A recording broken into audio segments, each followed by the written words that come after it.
Chilling tales for dark nights.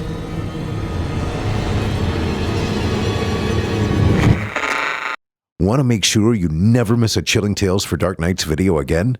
Be sure to subscribe and hit that bell to turn on notifications.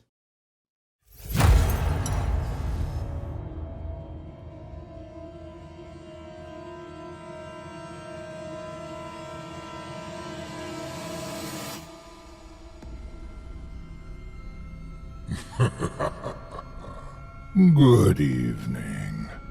I'm storyteller Otis Jiry, and I ain't your grandfather. From where I'm from, we don't do bedtime stories. And if that's what you were expecting, you're in the wrong place. If it's terrifying tales you're after, well then, I've got just the thing. Get comfortable, settle in, turn off the lights, if you dare. Your night is about to get a whole lot darker.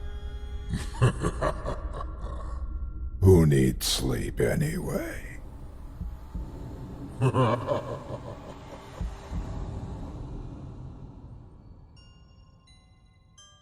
Good evening. You're listening to Scary Stories Told in the Dark. Welcome to Season 5, Episode 16. I'm your host, Otis Jiry. In tonight's episode, I'll be performing 5 stories for you about vicious vermin, spellbound books, desert-residing demons, unnatural exchanges, and paranormal apothecaries. You're listening to the standard edition of tonight's program, which contains the first 3 terrifying tales. If you'd like to show your support and enjoy an extended version of this and other episodes with twice the terror, visit simplyscarypodcast.com and click Patrons in the upper menu to sign up today. And thank you for your support. Now, it's time to take a walk together down the moonlit trail. So lock your doors, turn your lights down low, and settle in. The show's about to begin.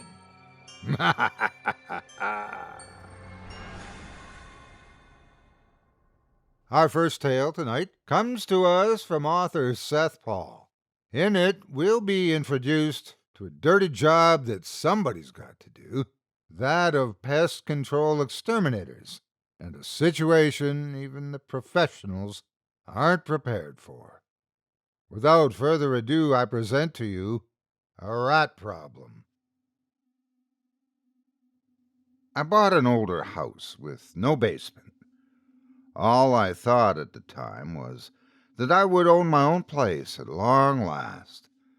I didn't think how inconvenient it would be to have just a simple crawl space. It doesn't go all the way under the house. The little flap that leads to it is out back behind the house, and the space is barely big enough to get into. You have to climb down, get down into a sitting position, and slide into it feet first, unless you're small. Then you might be able to go in there head first like normal people. But even then, it's unfinished, so crawling in there leads to nothing but diving into dirt and muck. But I have another reason not to go in there. As of the last month, I've heard scratching under there, and little tunnels have appeared near the bottoms of my outer walls. I have rats, big ones. I can hear them in my crawl space digging around and burrowing in the dirt. So far, none of them have thought to come up into the house, but they have me worried when they finally decide to try. Well, partly.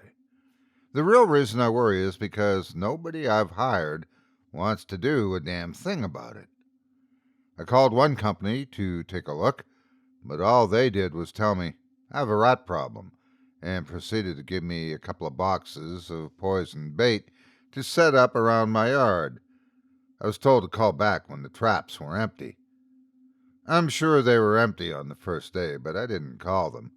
It just seemed so lazy to charge me to tell me what I already knew.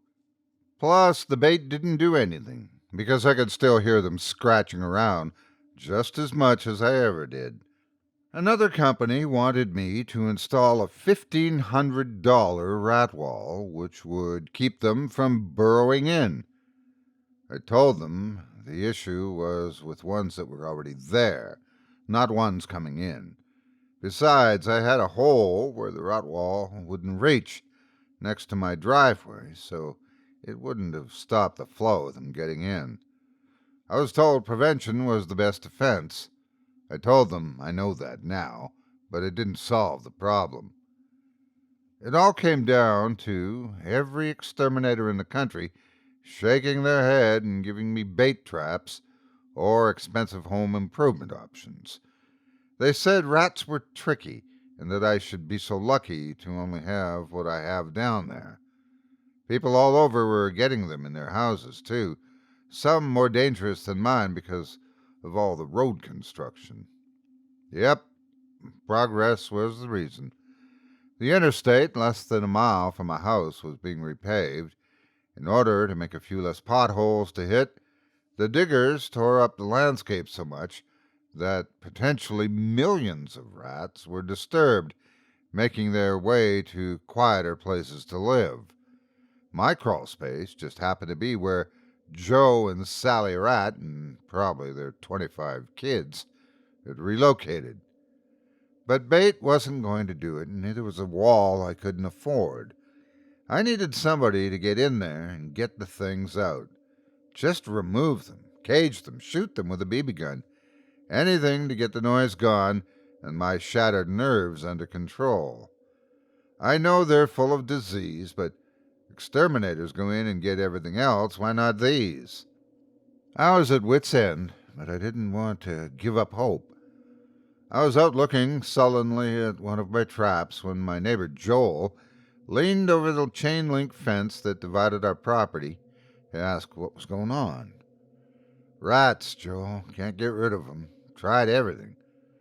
Joel smiled and pointed at the edge of the house. Right there, by the driveway. We found a joke there the other day. As far as I know, problem is solved. Didn't you see the truck parked outside? I had to admit I hadn't. I was so wrapped up in my own problems that I forgot that people in my neighborhood were probably dealing with the same thing. Yeah, Karen from down the street was having her own problems, and when I told her mine, she said she called this company she'd heard about from a friend who used them for their rat removal problems. Worked like a charm. The kids haven't heard any scratching around since. The exterminator is kind of an odd duck, but wow, he works quick and friendly. Yeah, great rates. Surprised no one told you about them yet. Nobody had told me, other than Joel, who was friendly with almost everybody, but I didn't talk to anyone else around here. Not to say I didn't have friends, but I wouldn't say we were a tightly knit community here. Joel's kids were calling Daddy from inside, so he quickly jotted down some notes on his business card and handed it to me. Just a phone number, no website. That probably explained why I couldn't find them before, since I used the internet for everything. King Exterminators, based out of Warren. I gave them a call. King Exterminators, we take care of infestations so you don't have to. Can I help you? It was a guy's voice, kind of nasally.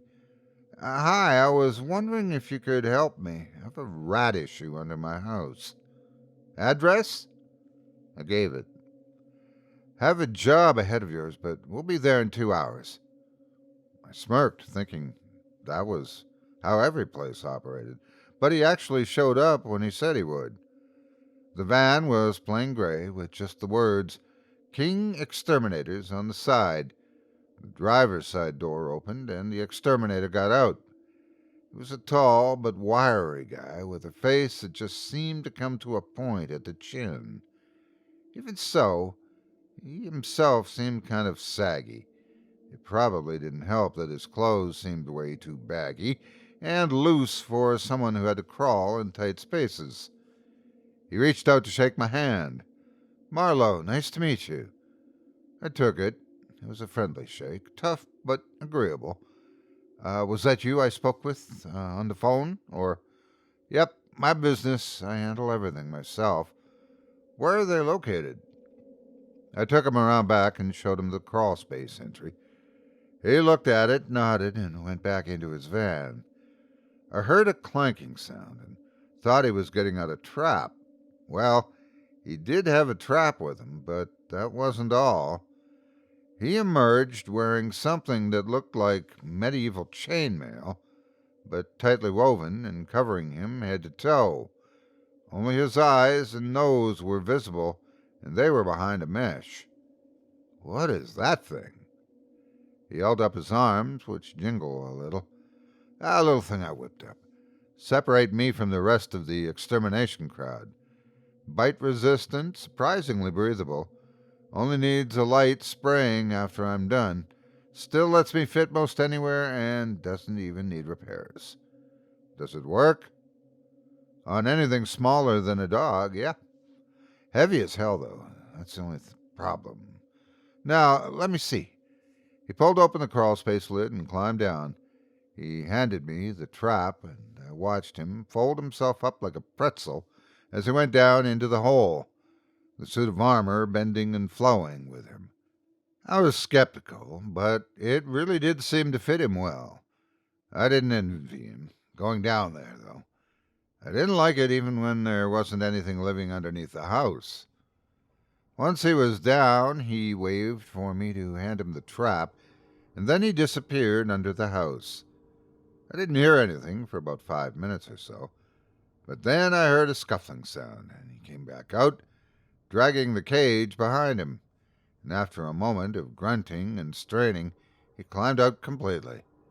He reached back in and yanked the cage out into the daylight, and there was something inside scrabbling around. The rat was enormous, probably almost 1.5 feet long, with patchy and scraggly fur. I didn't know if that was a common size, but all I could tell was it was pissed off from being pulled out of its home. Marlowe saw me eyeing it clearly. "Yep, that's a big one. You've got a decent problem, and it's going to take a while to deal with the whole nest.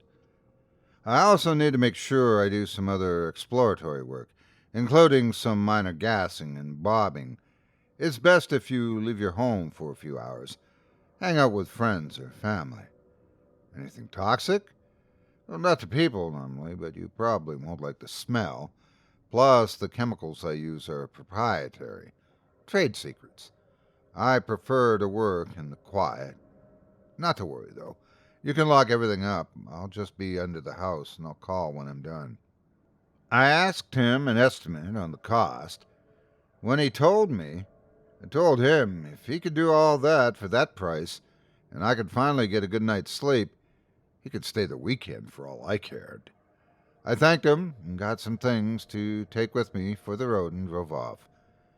I had dinner out with some friends I hadn't seen for a while, after which we went to a movie. Everything was going so well that once it was over, I didn't even realize Marlowe hadn't called or texted. I checked it again just to be sure, but still nothing. It was well past 9 at night. Surely he would have had an update by now. I drove back home. It had been dark for a while, and even from down the street, I could see the exterminator van glinting in my headlights, still sitting where he had parked in the street. What in the world could he be doing at my house at this time of night? Even if he had one of those headlamp things, it still had to be hard to deal with. No lights appeared to be on inside the house, so I parked in my driveway and walked around back. Even as I approached, I could hear a horrible scrabbling sound. I turned the corner and saw what was making it. My lawn was dotted with cages. At least 20, maybe 30 of the things, each one teeming with 3 or more rats. He'd been busy, I could tell, but all of them squirming and occasionally squeaking was unnerving, Even if they couldn't escape, the door to the crawlspace was still open, and there was nothing but darkness below, no lights of any kind. "Marlowe? Marlowe, are you all right in there?" I got no response. Now I was really beginning to worry. I turned on the flashlight on the phone and shone it down into the darkness. I could see footprints and shapes in the dirt, indicating he'd been going in and out of the hole, but frankly, no rat tracks. I called to him again. This time, I did get an answer. A muffled yell, almost like a scream. It came from the hole, but sounded distant. Most of you would have called the police right then and there, I'm sure. I know I was considering it, but because that hole was not something I wanted to venture into myself. But I didn't know what was going on. Calling them and saying an exterminator had disappeared, and I thought I heard a sound from under the house, would have been all well and good. But if they didn't have tools they needed to rescue him, it could have cost valuable time. I ducked my head in and shone the light around. I couldn't see much, except water pipes, but there was definitely something ahead. Something large, but yet it didn't seem to be moving. I heard the yell again, still distant, seeming to come from the crawlspace, but not from any visible source. Taking a second pipe to wipe away some cobwebs at the sides, I climbed down carefully into the space. Scooting forward a little, I saw what that large shape was, much more clearly. And that's when I realized it was nothing. It was not a rat. It was not a body. It was a hole in the dirt floor under my house. A hole at least 6 feet across and descending down into darkness at an angle. I gasped. Did Marlowe see this before and not tell me about it? Is that why he told me to leave? What the hell's going on here? The yell was much louder this time, not because it was necessarily closer, but because it sounded much more desperate. It seemed to be coming from the hole. Taking a moment, I dialed the police. Got nothing. I checked my phone. The battery was fine, the phone seemed to be in working order, and the signal, Wi-Fi and 4G, seemed to be... No. I turned my Wi-Fi and 4G off and on again and then tried to dial. I got an error telling me that communication with the system was unavailable at this time. It was like my phone was being jammed by something. The scream again. I could hear a plea for help this time, but it didn't sound like Marlowe. It sounded more like my neighbor Joel. But what was he doing under my house? This time I didn't wait. Holding my phone in front of me, I scrambled toward the hole and crawled in. Unlike the dusty confines of my crawl space, the hole began to open up until I found it was tall enough for me to walk through standing up. I found myself descending further and further, ever downwards, and even further away from my crawl space. I had to have walked under several of the houses in my neighborhood now. I looked back and saw that the path I had come from was one of many, funneled toward some central area. I panicked. I realized I'd not paid attention, and even though I'd been walking in a straight line, there was no easy way to tell which of these was the one that led back to my house. I could very well be lost down here. I checked my phone again. Not a blocked signal, but no signal at all. For a moment, my phone flicked off, and I was in total darkness for a moment. As I went to turn the light back on, I heard something shuffle in front of me, going from one tunnel to the right of me to another left of me. I froze, suddenly not fearing the darkness, but being confronted by the thought that something down here had not seen me. I heard it trundle away and then turned my phone light back on. There were tracks in the dirt, tracks that were at least the size of a dog print, but the foot wasn't the right shape. It looked familiar, but rats don't get that big.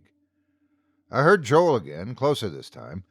I looked around at the maze of tunnels and headed for what sounded like the general direction. What I found instead of Joel was a horror my mind can still barely comprehend to this day. The tunnel opened into a large hollow chamber. I had no idea where something this size could be under the city, but based on how high the ceiling was, I was further underground than I originally imagined. The earthen roof was at least 6 stories above my head, and below me, constantly swarming over each other, were rats. Thousands, possibly millions. But they traveled in packs in and out of tunnels, back and forth, in and out. Some of them were bigger than they should have been, dog-sized, with massive jaws, hewing out more soil to make greater tunnels. And in the midst of all this, a nest, made out of human bone and sinew, host to a creature that was rat-like. But if it was a rat, it was a god among them. It had to be at least 10 feet tall, with shaggy, unkempt fur, scarred limbs, with clutching hands more dexterous than a rat's paws. It guided them all like a symphony, and I watched it beckon to a tunnel not too far from me.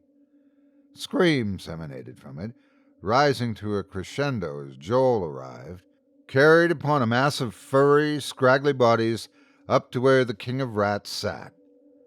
It smiled down at my neighbor and spoke human words in a vicious, booming, yet raspy tone. Fade.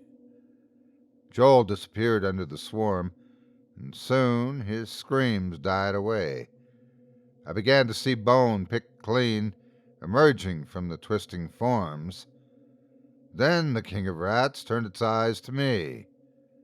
Bring him.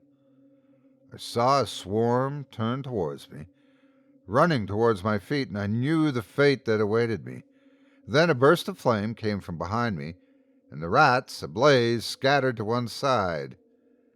I felt a hand on my shoulder pull me backward, and for a moment I saw a chainmail-clad figure, finger on the trigger of a long tube attached to a hose that led to a pump on its back. Fire sprayed again from it, and more rats scattered.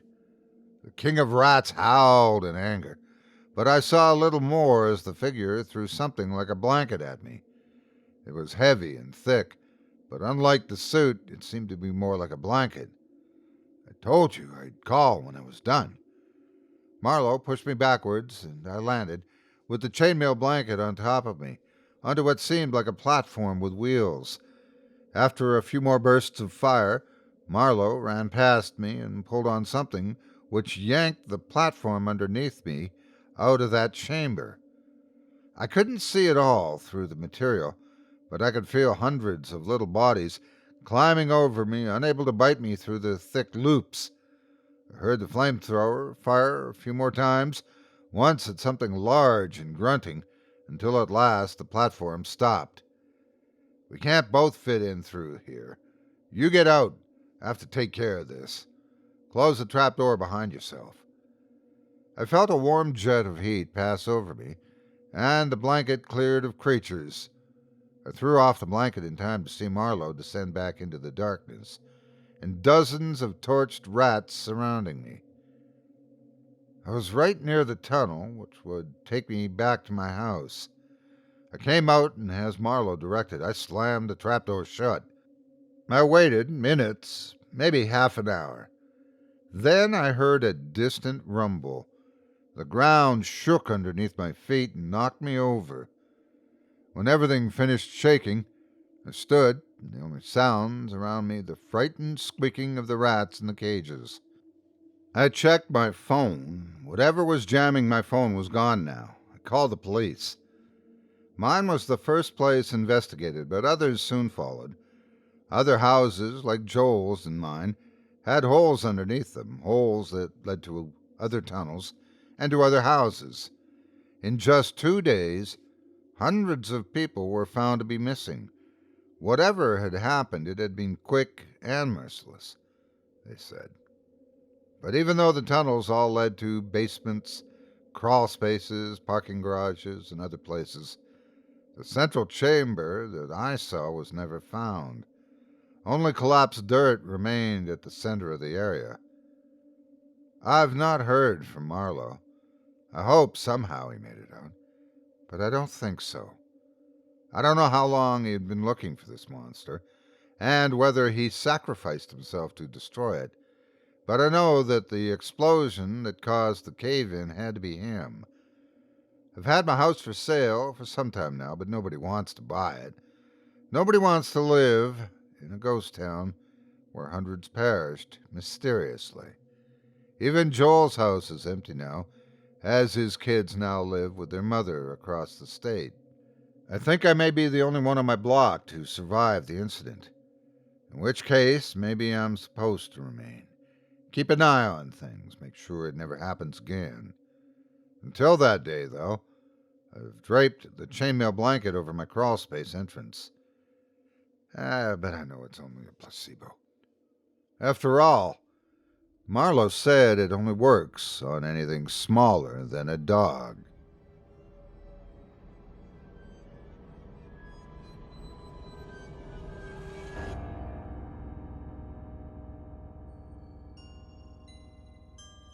I hope you enjoyed A Rat Problem by author Seth Paul, as performed by yours truly. Up next, we've got a second terrifying tale for you. This one from first-time author Nicholas I. Loyd. In it, we'll discover that tucked away in the lonesome corners of the world, there might just be some magic left, often where you least expect it. But with regard to its use, there are rules.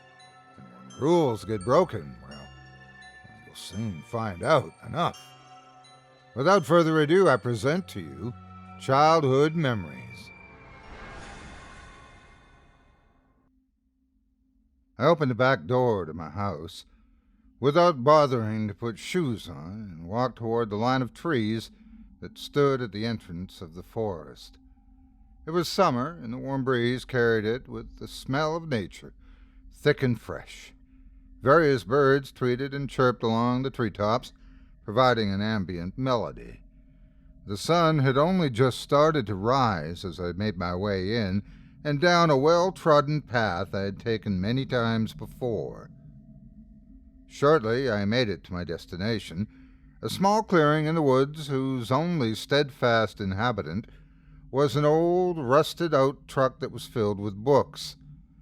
This was my personal paradise, my respite, my daily escape into the land of fantasy and fiction.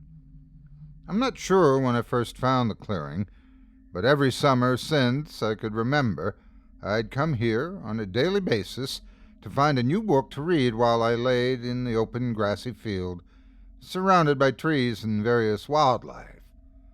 A lot of the books were too hard to understand at first, but through the years my vocabulary and understanding of various concepts ballooned, and now there was no book too tough for me to handle. I never questioned how the books stayed in such well-kept condition out in the open elements as they were. I was a child at the time and simply didn't see any reason they wouldn't all be in well-used but greatly cared-for condition, even as they sit inside a rusted-out, windowless truck.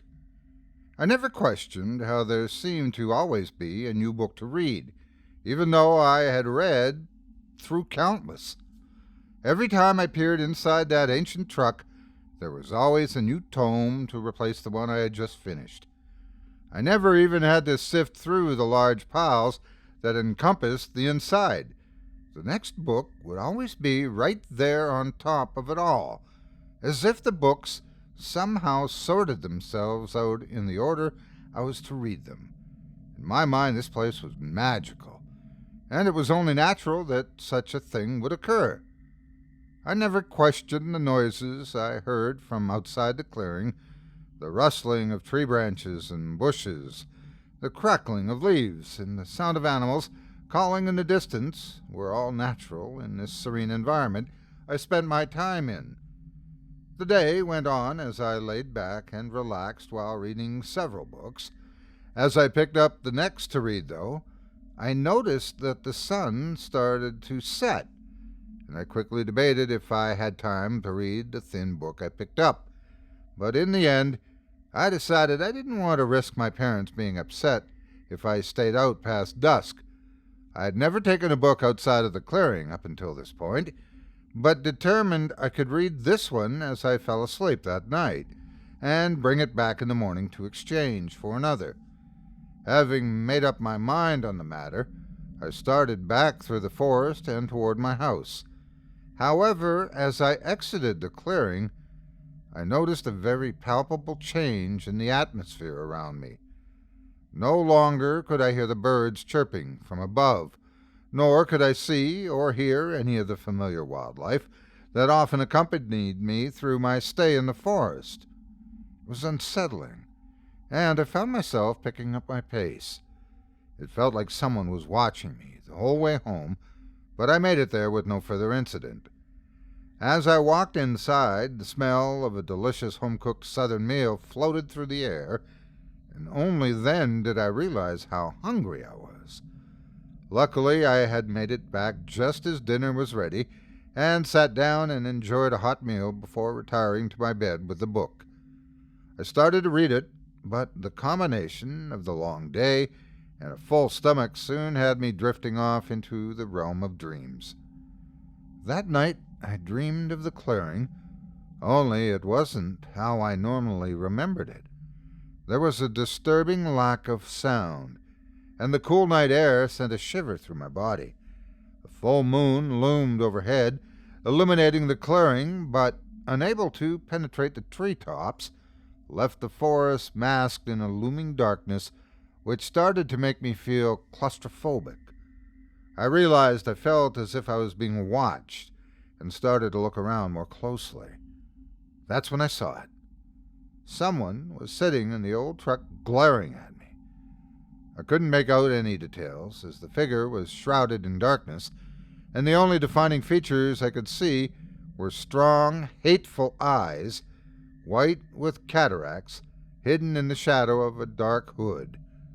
A sense of dread washed over my body, and I found myself paralyzed with fear.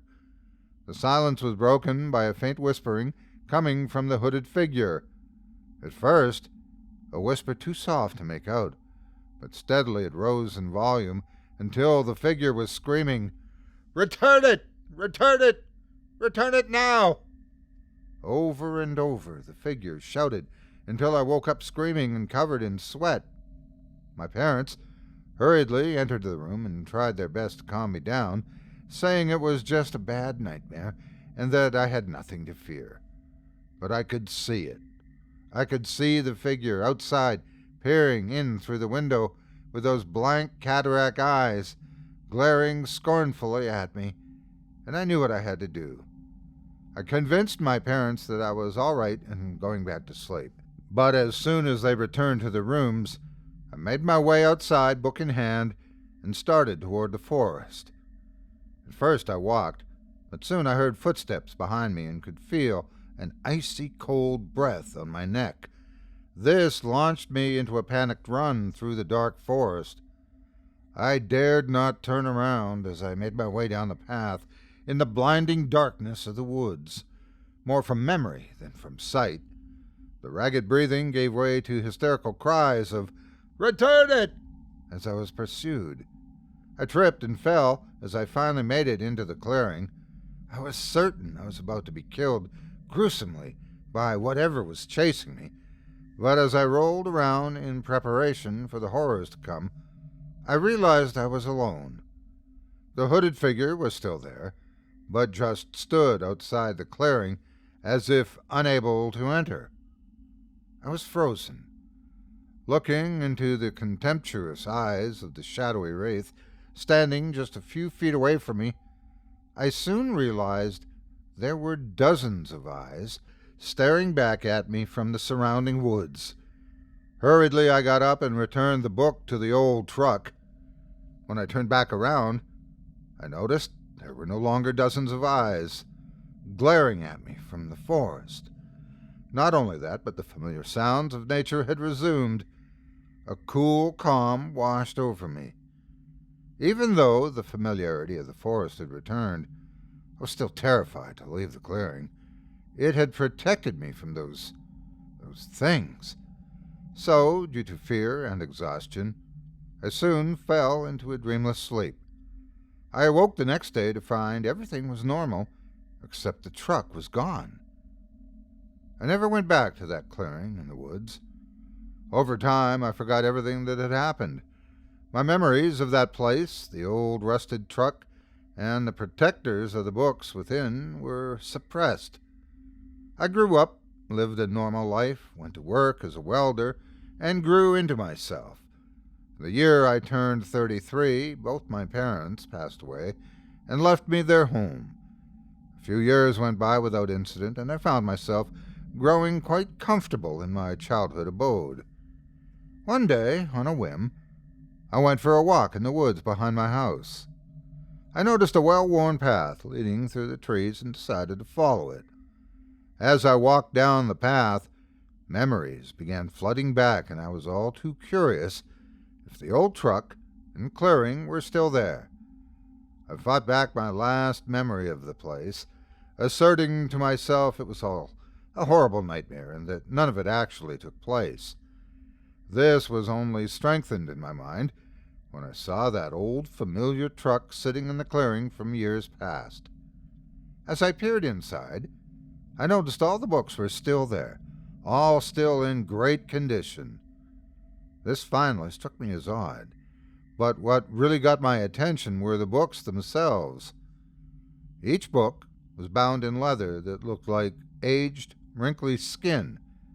None of them had a title, but as I picked up the first book and flipped through the pages, which were combinations of handwritten texts and pictures, more memories came flooding back.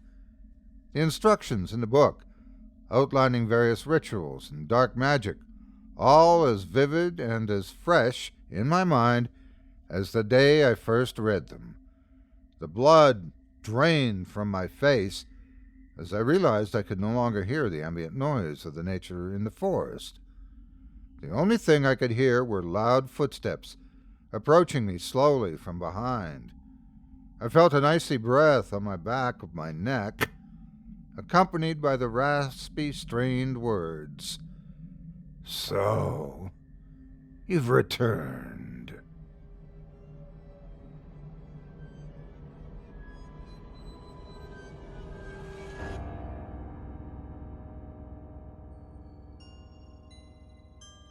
Now, I hope you enjoyed Childhood Memories by author Nicholas I. Loyd, as performed by yours truly. Up next, we've got a third taste of frightening fiction for you in the form of a tale from author David Feuling. In it, we travel out of the woods and across the world, where rumors are rampant about a terrifying creature that roams the arid, multicultural region many call home. But it's okay. They're all just old wives' tales, right? Without further ado, I present to you the Taklitçi.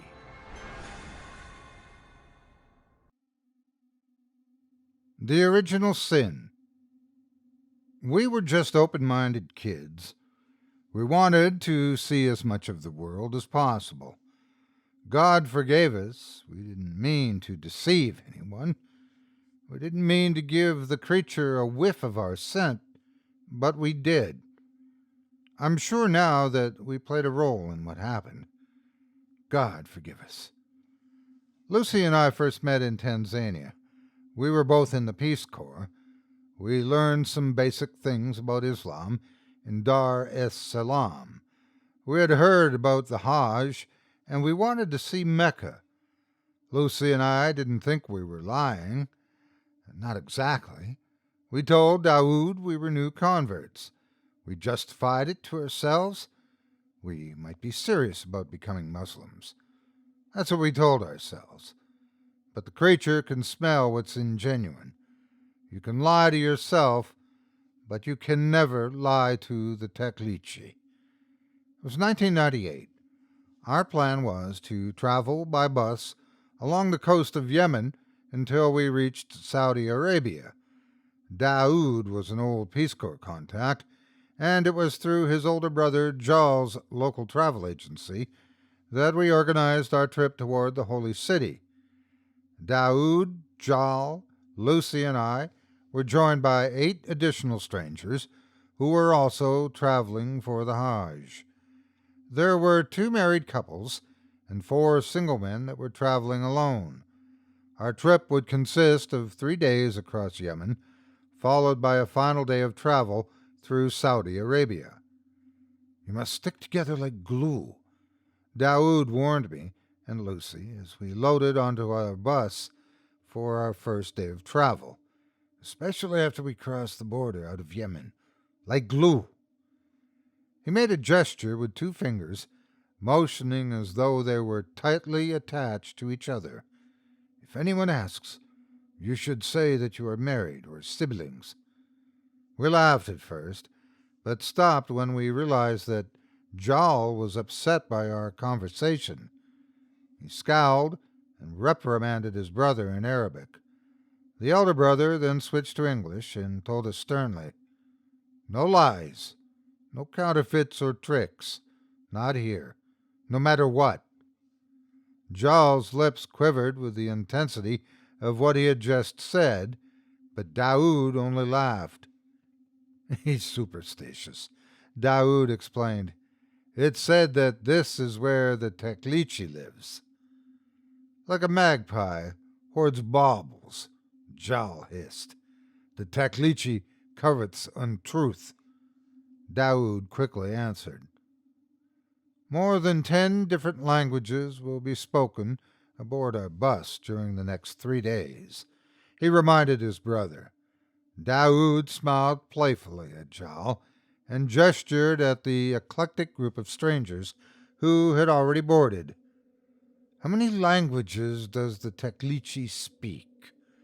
Jal only furrowed his brow, as though the question did not deserve an answer. It was true. The bus was a microcosm of different native tongues. Like a modern Tower of Babel, instructions had to be translated from Arabic to Pashto to Persian to Kurdish, and so on ad nauseum. No one could say anything and be completely sure that it was understood by the rest of the group. Daoud and Jal both spoke English, at least. We were lucky for that. "Anyone who knows this area already knows the Taklitçi," Jal spat. "Most people won't need to be reminded." Day 1. The bus ride on that first day was long and uneventful. We made camp around sunset. Night 1. We intended to sleep under the stars as part of our journey toward Islam's most sacred city. On our first night, Lucy and I participated without any fear. We felt no reservation to be exposed to the nighttime sky, but our feelings would soon change. A male stranger from our group saw that Lucy and I were sharing a tent for the night. I caught him frowning hard as he stared in our direction. He met my eyes, then called out to us in English. The man's vocabulary in our language was limited, but his meaning was clear. "Husband? Wife?" He waited for an answer. "Yes," I called out firmly. "Muslim? Both Muslim?" "Yes," I answered. Jal emerged from his tent and scolded the stranger for prying. He then told us to hush our voices. Daoud arrived seconds later to collect his brother. "There's no such thing as the Taklitçi." Daoud chuckled as he led Jal by the shoulders toward their tent. "Another lie," Jal declared loudly. Later that night, we heard something that didn't make much sense. Lucy and I both woke up around 2 a.m. because of it. A child voice, with a vaguely British accent, was crying out from somewhere beyond the campsite. We heard it calling out from a direction that was completely obscured by darkness. The voice was soft, it barely carried over the wind, and yet it was also undeniably there as we pricked up our ears to listen. At first, nobody else seemed to react beyond stirring in their sleep. Repeatedly, we heard the voice saying, "I'm over here. Hey, I'm right over here." I looked at Lucy in my surprise. I thought that I had gone crazy. Lucy looked back at me with a similar expression of confusion. It felt as though our ears were plainly deceiving us. Nobody's kid would just be out here alone, right? Lucy asked me. No child would be in the middle of Yemen playing games at this time of night. No way, I agreed. Definitely not in English. Not like that, anyway. Are you superstitious? Lucy asked me. She tilted her head to indicate where Daoud and Jal slept. No, I whispered. But what else could that be? The story of the Taklitçi was fresh in our minds. It might just be an English-speaking kid playing a game of nighttime hide-and-seek. Lucy joked nervously. In Yemen, she added thoughtfully. Her face fell as the unwanted voice called out again. I'm over here. Hey, I'm right over here. It was exactly the same as the previous times. The phrase was meticulously identical in its pacing and intonation every time that we heard it. We didn't dare investigate the darkness, but we also didn't sleep much after that. That strange voice returned a few more times. It called out at irregular intervals, but it was always saying those same words in precisely that same way. When the voice switched to Arabic, more people stirred and began to wake up. The voice was now speaking with the intonation of a female child. I heard a few travelers whispering about Ashba and Shayatin. These words refer to ghosts and demons. Others were speaking about the Taklitçi directly. The sun rose to find us haggard and largely unrested. Day 2. I made a stupid joke to Lucy and regretted it immediately. We were both feeling quiet after the events of the first night.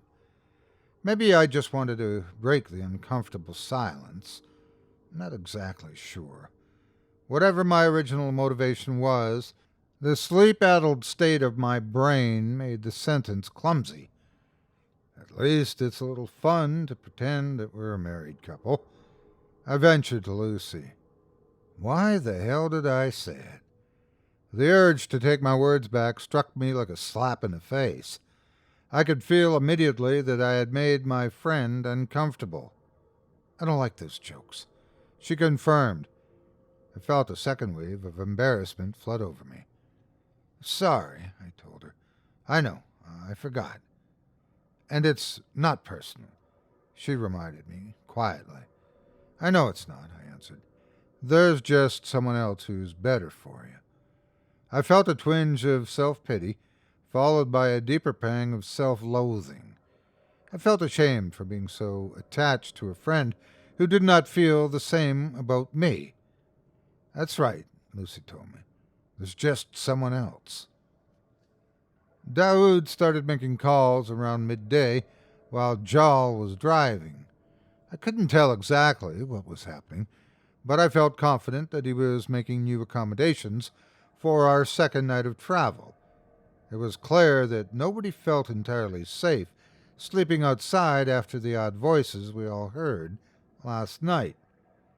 Rumors of the Taklitçi studded the conversations in every language around us. Every time that I heard the name mentioned in a sentence I didn't otherwise understand, it added to my belief that people really were afraid. Because of the language barriers, that undercurrent of fear was the only thing that every single one of us understood. Daoud changed seats on the bus around 3 p.m. He moved purposefully to sit alongside Lucy and me. He had previously been seated behind his brother Jal, was preoccupied by making phone calls in a hushed voice. I still remember watching Daoud use that early cell phone that he carried. I remember thinking with amazement about how it was our only connection to all of the world's less isolated corners. As he seated himself next to me, Daoud reported with a hint of proudness that he had secured a place for us to sleep inside tonight. We would now be lodging inside one of the old stone and brick castles that remained from the Rasulud era of Yemen's history. We will not get lucky like this a second time, he added solemnly, as his smile faded. But at least for tonight, we will be securely fortified. He frowned. Fortified against the elements, I mean.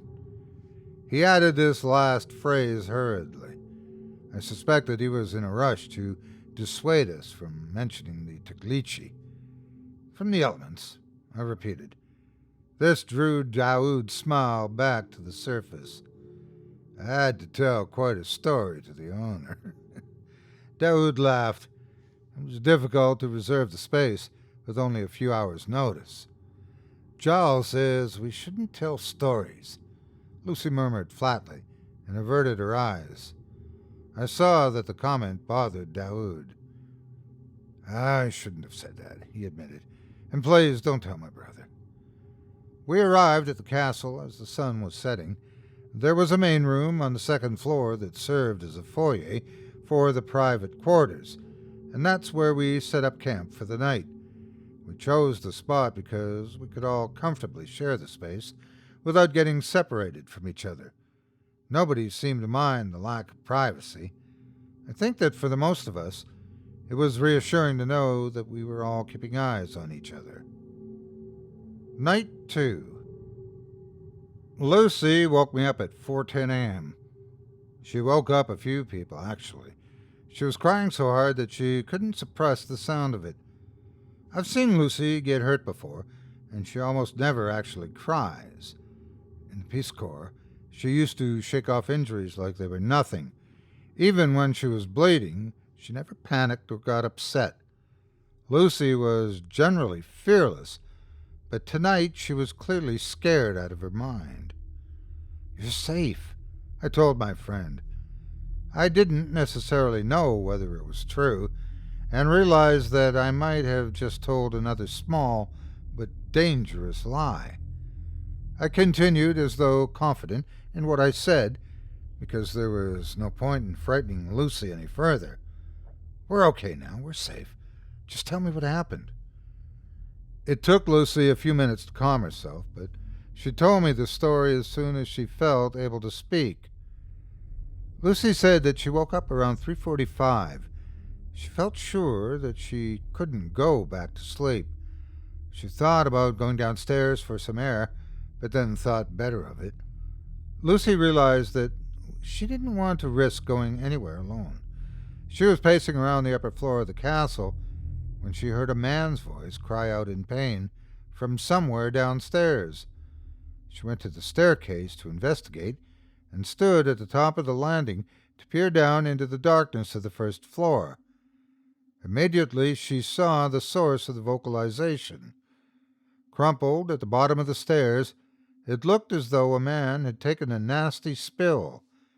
The way that Lucy describes it, the unknown person had clearly broken something on his tumble down to the ground floor. I went to see who it was, Lucy told me. It looked like he needed help. Her tone was like a desperate apology. Maybe she just felt regretful for a bad choice that she had made. When I got close and leaned in to try to see a face in the dark, it unfolded itself. It wasn't human, but it pretended to be until I got close enough. What do you mean? It wasn't shaped like a person, Lucy answered. It had no legs that I could see. Every limb was an arm. I'm sure that it grabbed for me with at least 3 different hands. She shuddered hard and ran her own fingers through her closely cropped hair. He tried to grab me, but it couldn't get a solid grip. She let out another stifled sob. When it saw that I could climb back up the stairs faster than it could, it went the other way and disappeared into the dark. It couldn't climb the stairs? I asked. My mind wasn't comprehending what she was trying to describe, but Lucy looked sharply at me with a trace of anger. She reacted as though the answer should have been obvious. It had no legs, just arms. Did you see a face? I'm not sure why the question popped into my head, but it sent Lucy on another crying jag. She answered after a moment. It didn't even have a face. Not at first. She paused, and her eyes became glassy. She spoke again, this time in a voice that sounded even more far away and detached than it had been before. Imagine a human-like head with no eyes, no ears, and no nostrils. She began to describe things in the present tense, and I realized that she was reliving her encounter in front of me. There's just teeth and lips, she said. They're set in a jaw that's too big for them. The lips stretch tight, and the teeth are worn down. The rest of its head is featureless. It's flat, dark gray flesh with only the oversized mouth there at the bottom. And then suddenly, the shallow pits where the eyes should be start getting deeper. The skin starts changing color. Its scalp was bald a second before, but now there's hair growing in, right before your eyes. Eyelids form in half a second, and they blink over the empty eye sockets. When the lids open, new eyes are suddenly there. They're staring at you. She paused and then corrected herself. They look exactly like my eyes. My own eyes are there, and they're looking back at me. Lucy grabbed me suddenly by the shoulders. I could feel her quickened pulse beating through the palms of her hands. She was not playing a game with me. She was afraid for her life. By the time I turned the corner and lost sight of it, she said, its face looked exactly like mine. She glanced around before looking me hard in the eyes. What if it tries to replace me? She asked. My blood went cold to consider the idea. It doesn't speak human languages. I realized aloud after a second of consideration. It can only repeat the basic phrases it's already heard. It can't replace you. At least, not like that. We stayed awake together until dawn. Just before the light was beginning to return, Lucy took me aside and asked me to sit down with her. She put her hand over mine and took several deep breaths without speaking. Lucy was about to share bad news with me, but I couldn't guess what it was. Take your time, I said. I'm listening. She answered slowly and reluctantly. I'm just so afraid. They say that the Taklitçi hears every lie. It's stupid, but I want to feel safe again. I need to own up to something. I haven't always told you the truth. My stomach dropped, but I did my best not to let the feelings show on my face. Tell me, I prompted again. I've never had any romantic feelings for you. She blurted it out dolefully. I'm sorry. There was never another guy in my life. I just don't like you in that way. I don't like you that way at all. She cast her eyes downward. She looked extremely embarrassed, and I felt the same way. Oh, thank you for trying to protect my feelings, I murmured. Her hand parted from mine, and Lucy stood to join the others. I took a moment before I followed her. As she looked back at me, Lucy shot me a gentle, sad smile. I felt upset, not because my friend had been honest with me. The thing that disturbed me was now knowing for certain that Lucy believed the Taklitçi to be real. I felt increasingly alone in my hope that the creature might not really exist. I trusted Lucy. I trusted her judgment, and so I began to feel newly afraid for my life. It was finally dawn, and so we left the castle for the road. Day 3.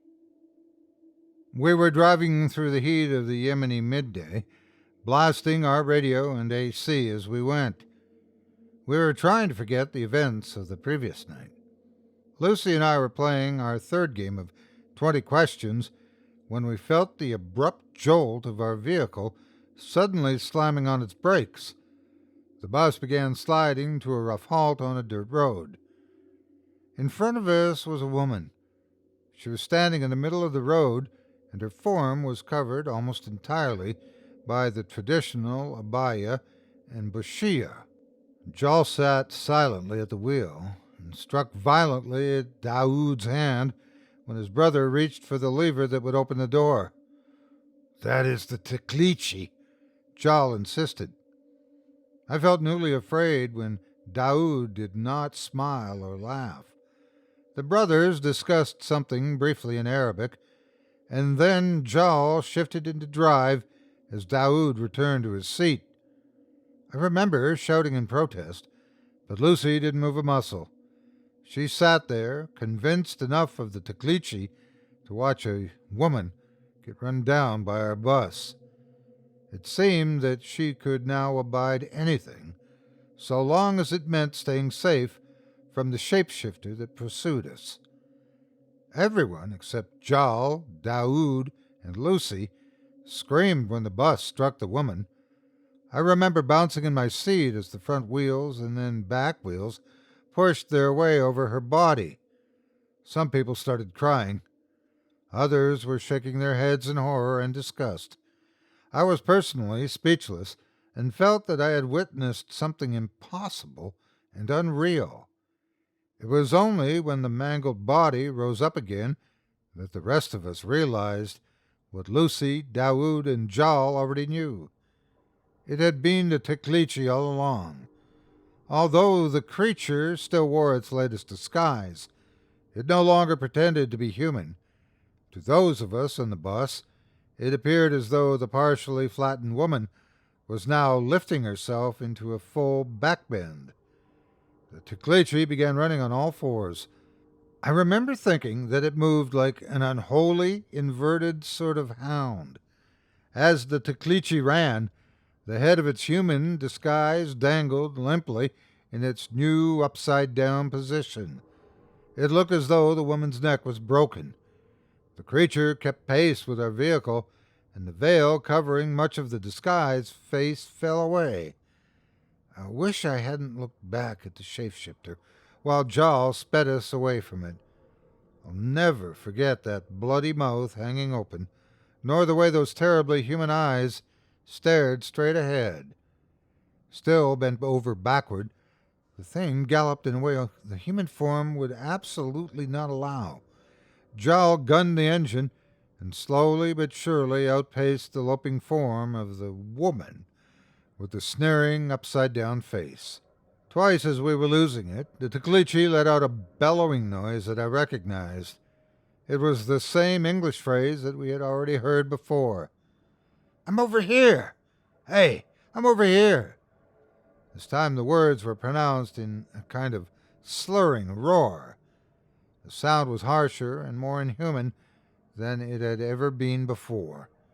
The Taklitçi was getting frustrated, and it was beginning to lose its poise. Night 3. Nobody wanted to sleep outside tonight.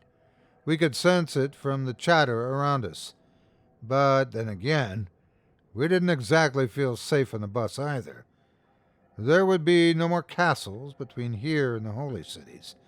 In the end, a few of us resolved to guard the others. The rest of the group would sleep inside the vehicle. We would watch for the Taklitçi in shifts. The brothers revealed the SVT-40 that they had secretly stowed in the vehicle's luggage bay. "For emergencies," Jal growled, "like this one." The elder brother showed Daoud and I how to fire it, and then we settled on our shift times. "I'll watch until midnight," Jal said. Then Daoud can watch until 3 in the morning. Jowl turned to me. Then you will watch until we are ready to travel again. I nodded to show that I understood. I slept fretfully. I remember opening my eyes to check the time just before my alarm was set to ring. The clock showed 2:46. I had apparently slept without realizing it. It was now almost time for my turn to guard the bus. Had I awoken because I subconsciously sensed that the Taklitçi was nearby? That must have been it, because at 2:47 I heard 3 gunshots ring out. Everyone was suddenly awake, and the bus became full of chatter in various languages. I ran out to find Daoud, and so did Jowl, and 2 of the single male travelers. 2 more shots rang out. We followed the noise to find Daoud struggling to reload his weapon. His hands were shaking too badly to handle the ammunition. I was the first to approach. Daoud spoke as soon as I was within earshot. "It was eating the goats on that hill. We are still not safe." That's all he said to me at first. Then he shouted in Arabic to the others who were coming to meet us. After that, he returned his attention to me. It was killing them instantly. I only realized what was happening because I heard the flesh tearing as it ate them. Daoud never looked directly at me because he was so focused on reloading his weapon and scanning the darkness with his eyes. Jowl gestured that we should all be quiet as he drew close to where we stood. He whispered in Arabic, then told me something in English. "The shapeshifter can pretend as anything. It can even be 2 things at once. We must retreat to the bus now and carefully." Without another word, Daoud broke into a sudden sprint towards safety. We all followed him in a wild, mad dash. I heard one of the strangers who had come outside with us scream piteously. I didn't recognize the voice, and I didn't want to look back. We all rushed, stumbling onto the bus, and Jowl immediately set about getting the vehicle into motion. The engine struggled to start, but there was no motion. A heavy, rhythmic slapping of wet flesh on metal could be heard from outside the bus. Daoud took a head count and confirmed that no one was missing. It must be the Taklitçi out there. It's taken some new shape.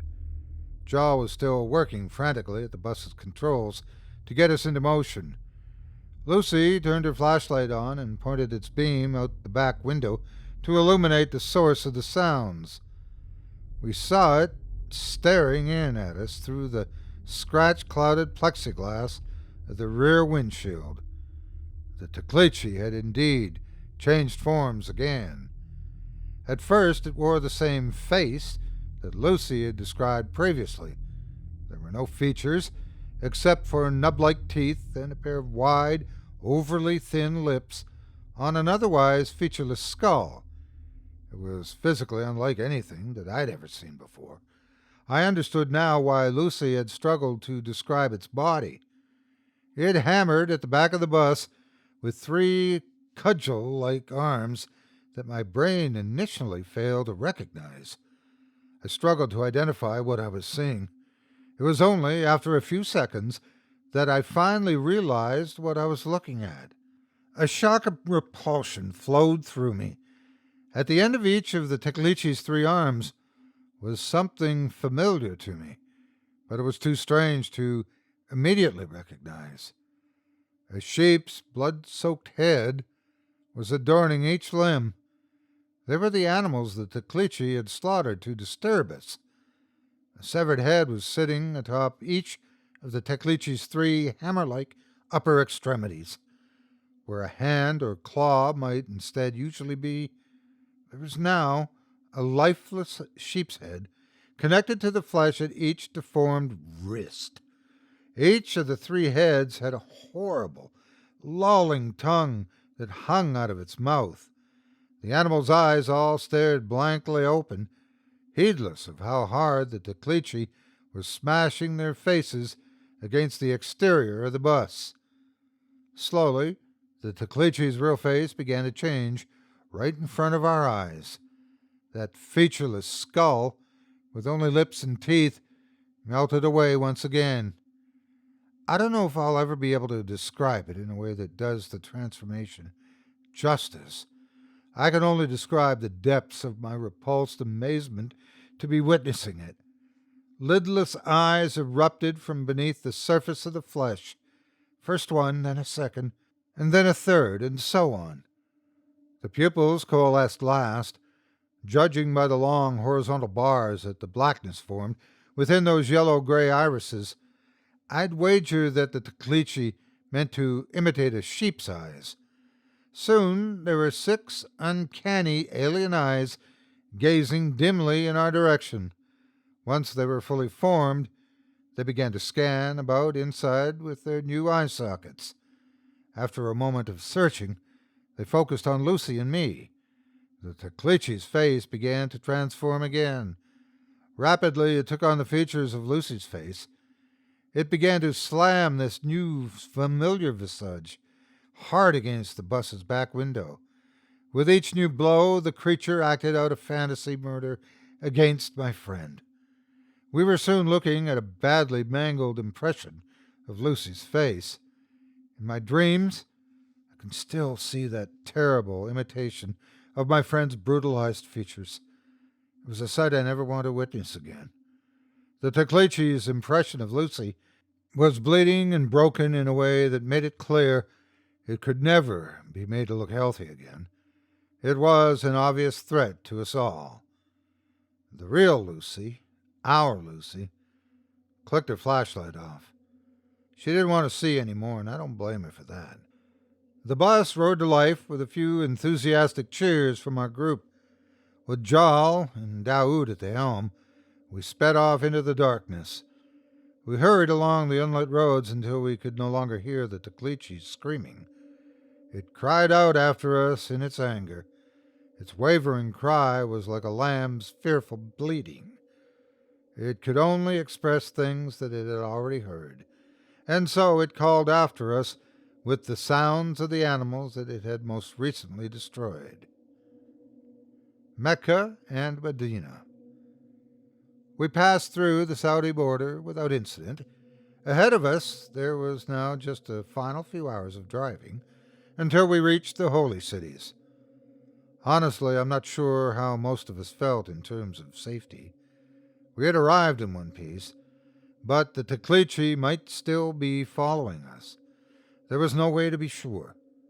Among the true believers in Islam, our proximity to Mecca seemed to allay most fears about another attack. It was only Lucy and I, carrying our countless small lies into the city, who continued to feel exposed. This would be our final bus ride into the city. Lucy and I were each taking up 2 seats, reclining as we napped, to recover all the sleep that we had missed. Daoud came back to sit next to me, and I groggily made room for him by sitting upright. Daoud seemed intent on setting everyone's mind at ease.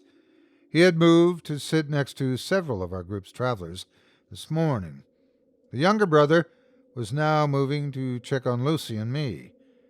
As Daoud rose this time to change seats once again, though, a woman from several rows back also moved to sit next to Lucy.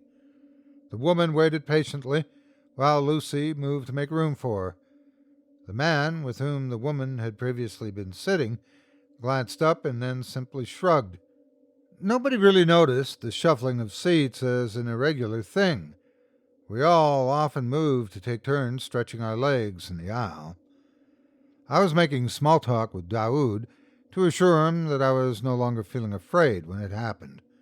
The woman, sitting next to Lucy, suddenly reached out to grasp Lucy's hand. She looked hard into Lucy's face and then leaned forward to whisper something directly into Lucy's ear. From my friend's confused expression, I originally guessed that the woman had spoken to her in some unknown language. Lucy would later correct me. The words had been in English. To this day, I can't be completely sure about what the woman said. Lucy still refuses to talk about it. I'm not even sure I want to know the details anymore. I think I can guess about it, though. The way that Lucy's face changed, I'm sure that the stranger spoke some brief and vaguely unsettling phrase.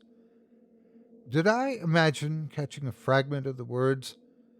I think that she might have whispered, "Still not safe," in a low, gruff voice. I can only speculate as I continue to search my memories for clues. We arrived at the gates of the holy city. I could feel the flood of safety as we joined the worshippers there. The throngs of people streamed in through every major road. We were trapped in traffic early on, and we barely moved forward for the first few hours. Even still, we had arrived at the holy site, and so we were at ease. There was hustle and chatter everywhere. Noise flooded our senses as permits were checked, and the roadways were navigated by pilgrims from all over the world. After a long time, we parked near the hotel where our group would stay for the week. A few of us jumped up as soon as the bus had stopped. Others barely moved, exhausted as they were from what we had all gone through. Those who were eager to stretch their legs made a rapid line at the front of the bus and then filed off. Lucy and I joined them and took in the undisturbed and pleasantly flower-tinged air of Mecca in the springtime. The woman who had approached Lucy to whisper in her ear began suddenly to move away from our group. She paced into the nearby crowds with quick, purposeful strides. The woman was walking alone and without an escort into the bustling city center. We all knew that this wasn't allowed in Saudi Arabia, and so Daoud called frantically after her in Arabic. He turned to the man with whom the woman was originally sitting. The man explained something to Daoud with an equally confused expression on his face. "He doesn't know her," Daoud muttered in English. He thought silently for a few seconds, and then his eyes shot wide open. "It got on the bus last night."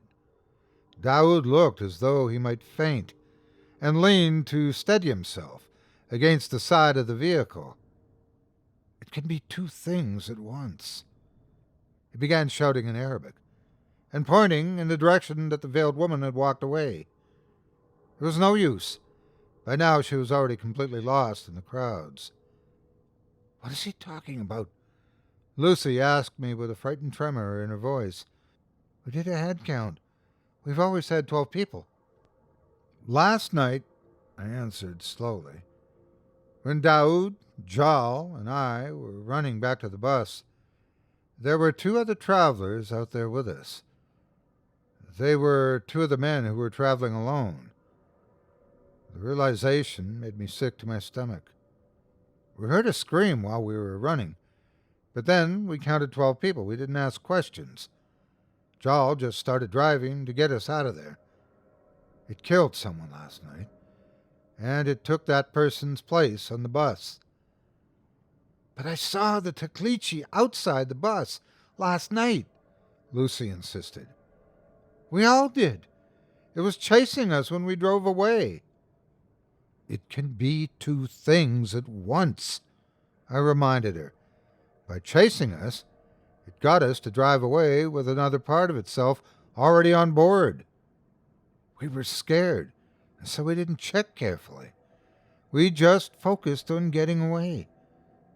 So when that woman sat down next to me," Lucy continued hesitantly, "the idea was not complicated, but her mind seemed to be shutting down in response to the aversion that her realization produced. When that woman was holding my hand and looking into my face, when she whispered in my ear, and I could feel her breath, that was actually the Taklitçi." Daoud and Jal had both momentarily disappeared into the nearby crowds. They were trying desperately to find the creature before it changed its disguise. It was a fruitless attempt, but simply standing by and allowing the Taklitçi to escape was also unthinkable. The brothers were only drawn back to the bus when Lucy started screaming. My friend had dropped to her knees right there in the gutter of the street. Her hands were gripping the sides of her head, as though the ideas rushing through her mind were causing her physical pain. Lucy's eyes were squeezed tightly closed. I saw teardrops forming rapidly in their corners. By the time that Daoud and Jal returned to us, we had also gotten the attention of Saudi police. Lucy was having a full-blown panic attack, and I couldn't get her to her feet or convince her to stop screaming. She was completely losing her mind. Daoud did what he could to calm things back down. The police briefly detained Lucy and I. They attempted an interview, but it quickly became clear that my friend could not explain herself. Ultimately, the police were forced simply to bring us both to a hospital. Lucy was screaming unintelligibly during most of this process. After she became too hoarse to vocalize, she just sobbed quietly instead. We never managed to participate in the Hajj, and we never made it to Medina. Lucy was given sedative drugs at the hospital, and we booked our flights home as soon as she was released. Lucy's mental state improved drastically once we were on the airplane. She seemed to find herself again as we put more and more miles between ourselves and the Taklitçi. I didn't ask questions, and we didn't tell the story to our families at home. This story is the first time I've admitted any part of this, in fact. I've stayed in touch with Lucy. We're both okay, but we've been changed by our experience. To this day, we don't ever lie. We hardly even tell half-truths. Lucy and I simply can't risk it anymore, because we've seen the cost of it.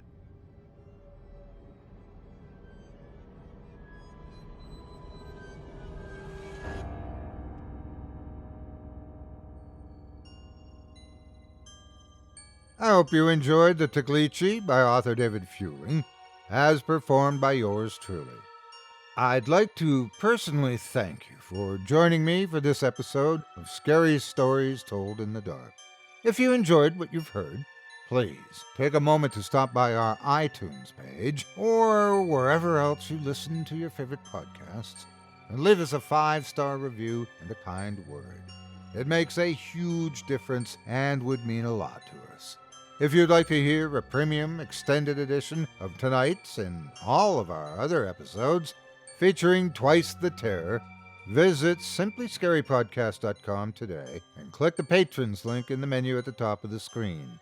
You'll find yourself at chillingtalesfordarknights.com, where you can purchase season's passes for this podcast and our other quality storytelling programs, or become a patron for as little as $5 per month and get access to our entire audio archive dating back to 2012, all of it ad-free. If you happen to use Facebook, Twitter, Instagram, or YouTube, you can follow and subscribe to Chilling Tales for Dark Nights there, where you'll get all of our latest updates and new releases and have the chance to interact with us each and every week. You can subscribe to me on YouTube as well, at the Otis Jiry channel, where you'll find releases of my series, Horror Storytime, dating back to 2014, and you can find me on Facebook, Twitter, and Instagram too. Just search for Otis Jiry. Until next week, stay spooky. Get some sleep, if you can.